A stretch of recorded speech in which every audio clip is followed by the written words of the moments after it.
ఘనంగా ఇందిరాభవన్లో మీనాక్షి నటరాజన్ జన్మదిన వేడుకలు, కేక్ కట్ చేసి సంబరాలు. ఏఐసిసి కార్యదర్శి, తెలంగాణ రాష్ట్ర కాంగ్రెస్ పార్టీ ఇన్ఛార్జి మీనాక్షి నటరాజన్ జన్మదిన వేడుకలను మాజీ మంత్రివర్యులు తాటిపర్తి జీవన్ రెడ్డి ఆధ్వర్యంలో పట్టణ కాంగ్రెస్ యువజన కాంగ్రెస్ ఘనంగా నిర్వహించారు. ఈ సందర్భంగా కాంగ్రెస్ పార్టీ నాయకులు, కార్యకర్తలతో కలిసి మీనాక్షి నటరాజన్ చిత్రంతో కూడిన కేక్ కట్ చేసి, స్వీట్లు పంపిణీ చేసి జన్మదిన వేడుకలు నిర్వహించారు.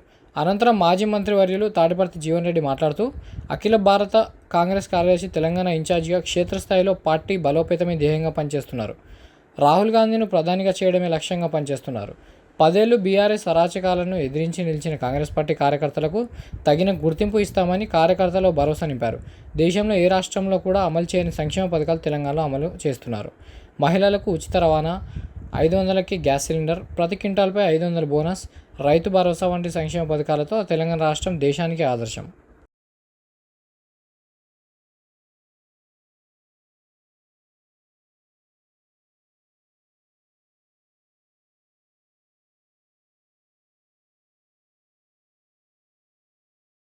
అఖిల భారత Congress incharge secretary for Telangana Meenakshi Natarajan గారు ఏదైతుందో ఈరోజు వారి జన్మదినాన్ని పురస్కరించుకొని జగిత్యాల పట్టణ మరియు యువజన కాంగ్రెస్ ఆధ్వర్యంలో ఈ ఉత్సవాలు నిర్వహింపజేస్తున్నటువంటి పట్టణ కాంగ్రెస్, యువజన కాంగ్రెస్ మిత్రులను హృదయపూర్వకంగా అభినందిస్తూ, వాస్తవంగా మీనాక్షి నటరాజన్ గారు వాళ్ళ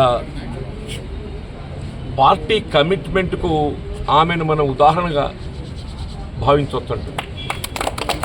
2009-14 మధ్యకాలంలో పార్లమెంట్ సభ్యురాలిగా సేవలు అందించి, తదుపరి కాలంలో ఆమెకంటూ ఏ పదవిని ఆశించకుండా పార్టీ బలోపేతమే ప్రధానంగా తన బాధ్యత కర్తవ్యంగా ఎంచుకొని జాతీయ స్థాయిలో రాహుల్ గాంధీ గారిని మరి ప్రధానమంత్రిగా చూడాలనేటువంటి ఒక ఏకైక లక్ష్యంతో ఇలా పార్టీ బలోపేతం కొరకు ఆమె కృషి చేయటం, ముఖ్యంగా తెలంగాణ రాష్ట్రానికి సంబంధించి ఆమె బాధ్యతలు చేపట్టబడ్డ తదుపరి కాంగ్రెస్ కార్యకర్త ఒక విధమైన ఒక విశ్వాసం నింపడం జరిగిందని చెప్పక తప్పదు.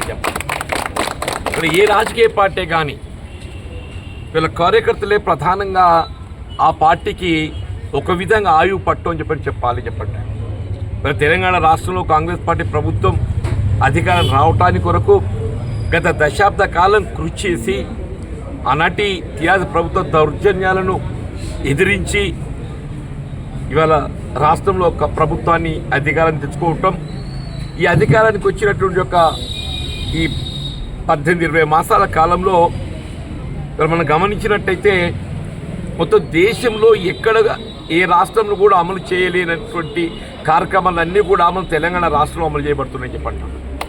ఇలా రైతాంగానికి సంబంధించినటువంటి ఒక రుణమాఫీ కానీ, రైతు భరోసానే కానీ, వ్యవసాయ ఉత్పత్తుల మద్దతు ధర కల్పనతో పాటుగా ఇవాళ సన్న రకాలకి ఏదైతుందో 500 రూపాయల బోనస్ కానీ, అట్లాగే మహిళలు, ఆడబిడ్డలకు సంబంధించి ఉచిత రవాణా సౌకర్యమే కానీ, ఇవాళ గృహ అవసరాలకు సంబంధించి 200 యూనిట్ల వరకు ఉచిత విద్యుత్ సౌకర్యం కల్పిస్తున్నటువంటి ఏకైక రాష్ట్రం తెలంగాణ రాష్ట్రం అని చెప్పాలని చెప్పండి.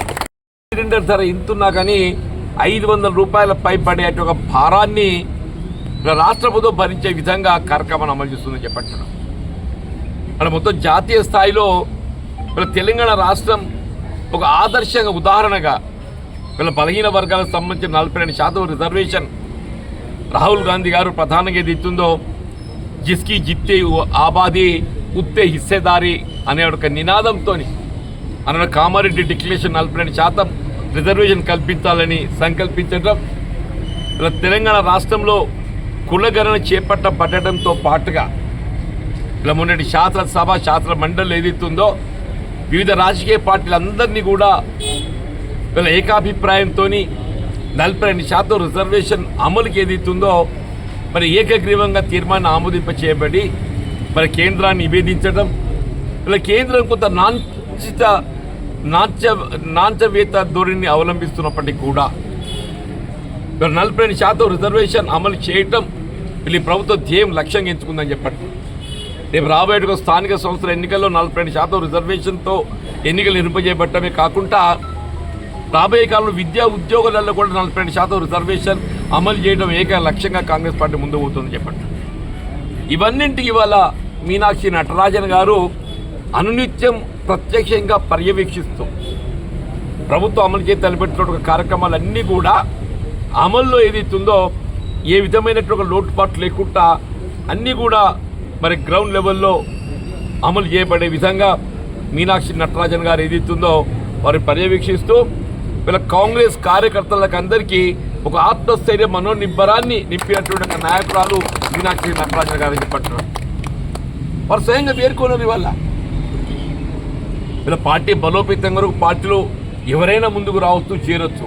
కానీ ఏది ఇస్తుందో పార్టీలో ప్రథమ ఒక హక్కు అనేది వీళ్ళ 2017 నాడు వరకు ఎవరైతే కాంగ్రెస్ పార్టీలో ఉంటారో వాళ్ళకే ఏదైతుందో రాబోయే కాలం లోపల మరి పార్టీ బాధ్యతలే కానీ ప్రభుత్వ నియామకాలే కానీ రాబోయే స్థానిక సంస్థల ఎన్నికల్లో అవకాశాలు లభించడమే కానీ అవి ఏమన్నా కానీ అని చెప్పంటున్నా 2017 నాటికి ఎవరైతే కాంగ్రెస్ పార్టీలో మరి సభ్యత్వంతో కొనసాగడం జరిగిందో వారికే ప్రథమ ప్రాధాన్యత ఇవ్వడం జరుగుతుందని వారు పేర్కొనడము మరి నిజంగా కాంగ్రెస్ కార్యకర్త ఒక విధమైన ఆత్మవిశ్వాసాన్ని నింపిందని చెప్పి అంటున్నాను.